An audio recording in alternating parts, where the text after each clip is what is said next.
அன்புமணிக்கு தலைவர் பதவியை விட்டுத்தர தயாரென கூறினேன்.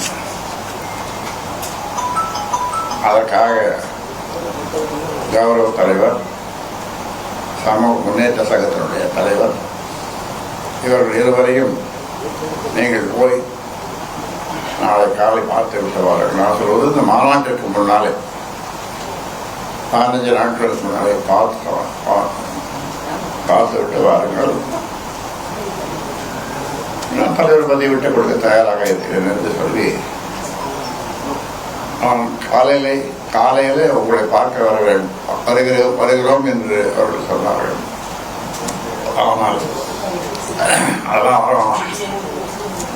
அதெல்லாம் வரணும்னா போன்லேயே சொல்லுவோம். போனில் சொல்றது அவ்வளோ சிறப்பாக இருக்காது. போனில் சொல்றது நான் வந்துடுறேன்னு சொன்னேன். முடியாது, ஐயா எழுதியே கொடுக்குறேன்னு சொல்றார். இந்த பஞ்சாயத்து பஞ்சாயத்து மாநாட்டு மேடையிலே எழுதியே கொடுக்குறதா கையெழுத்து போட்டவர். அவரை நம்ப முடியாது, அவரை நம்ப முடியாது. ஆக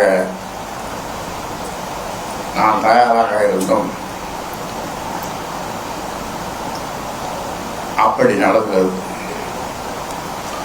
அப்புறம்தான் எனக்கு என்னுள் இருக்கின்ற இயற்கையான கோபம் கொஞ்சம் பொங்கி எழுந்து, நீயா நானா பார்த்துடுவோம் அப்படி என்று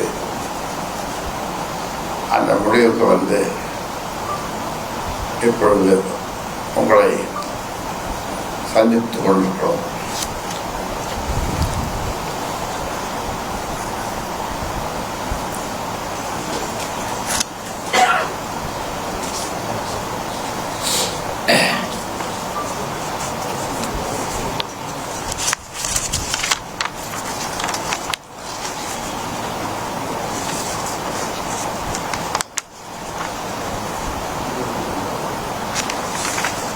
அது மட்டுமல்ல, எல்லாம் எனக்கே வேண்டும். இந்த ராமதாஸ் ஒன்று இருக்கானே, அவன் பேரை தானே பின்னால போட்டுக்கிறோம். அவனுக்கு என்னதான் கொடுக்குறதுன்னு கேட்கும்போது,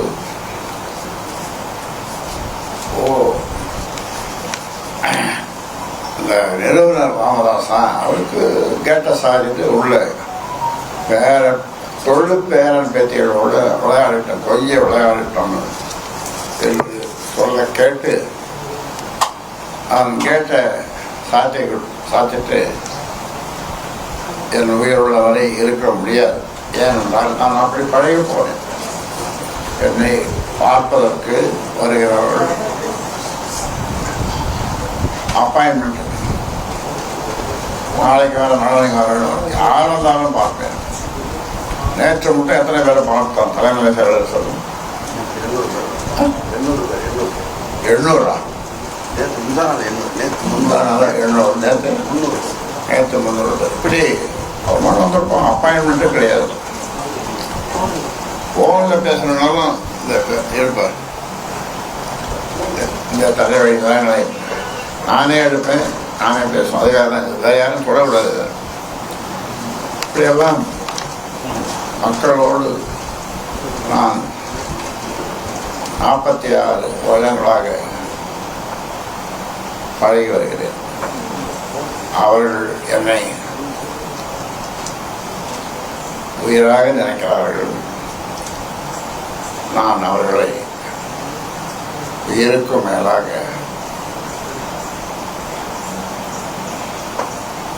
அவர்களை தெய்வங்களாக என்னுடைய பாட்டாளி சொந்தங்களை நான் நினைக்கிறேன். அவர்கள் என்னை குலதெய்வம் என்று நினைக்கிறார்கள், சொல்லுகிறார்கள். நான் அதற்கும் மேலே ஒரு படி போய் அவர்களை என்னுடைய வழிகாட்டிகளாக தொண்டர்களாக அல்ல, வழிகாட்டிகளாக என்னோடு ஒன்றிணைந்த அந்த உயிர்களை நான் நேசிப்பதை வார்த்தையாலே சொல்ல முடியாது.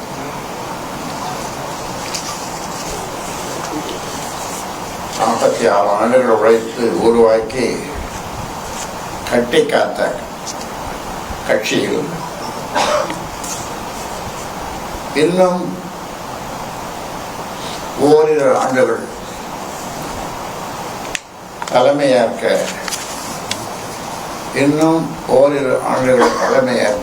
எனக்கு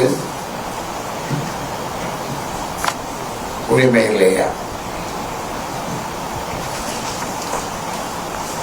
எனக்கு உரிமை இல்லையா என்று கேட்பதே எனக்கு அவமானமாக இருக்கிறது.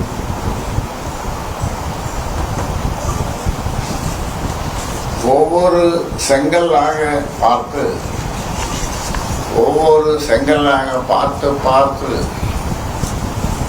கட்டிய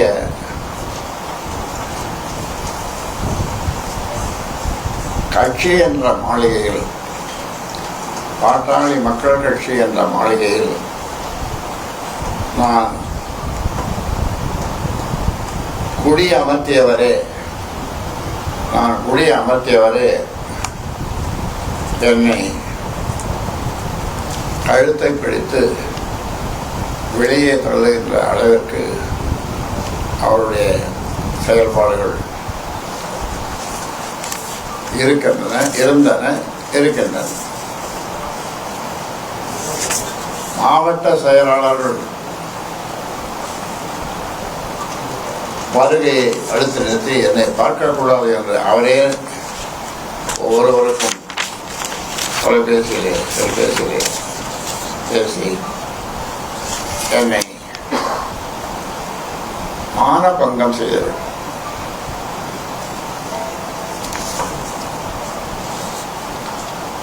அன்று அமைதி காத்திருந்தால் அதிகாரம் தானாக அன்புமணிக்கு வந்திருக்கும். அன்று அமைதி காத்திருந்தால் அன்புமணிக்கு அதிகாரம் தானாக வந்திருக்கும். ஒவ்வொருவருக்கும் மாவட்ட செயலாளருக்கும் காலை 3 மணிக்கு, அதிகாலை 3 மணி வரை தொலைபேசியில் பேசி போகாதே தப்பி தவறி 8 பேர் வந்தாங்க. மீதி பேரெல்லாம் நிறுத்திட்டார். என்ன நடக்குதுன்னு அவங்க புரியாம புதிராக நின்றுட்டாங்க. ஒத்து போயிருந்தால் மாவட்ட செயலாளர்கள் எதற்கு கொடுப்போம்?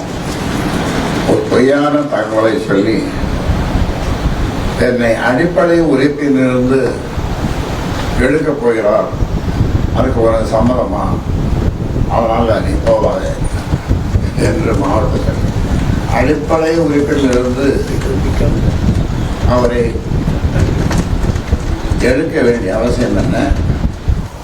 ஒரு மூலம் செய்வானா, ஒரு முட்டாள் செய்வானா, ஒரு முண்டம் செய்வானா, ஒரு மூர்க்கன் செய்வானா இந்த வேலையை?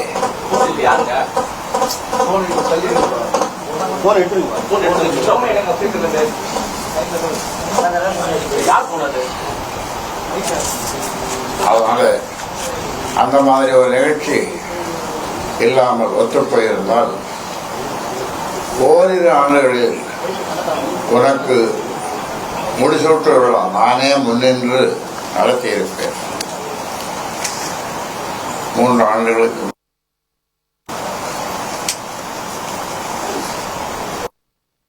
விழா நடந்தது. அப்பொழுதுதான் அவர் தலைவரானார்.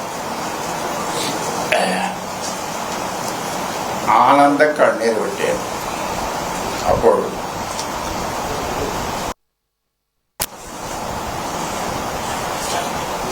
பிளே ஸ்டோர் மற்றும் ஆப் ஸ்டோரில் இருந்து பாலிமர் செயலியை QR கோடு மூலம் பதிவிறக்கம் செய்யுங்கள். செய்திகளை உடனுக்குடன் பெறுங்கள்.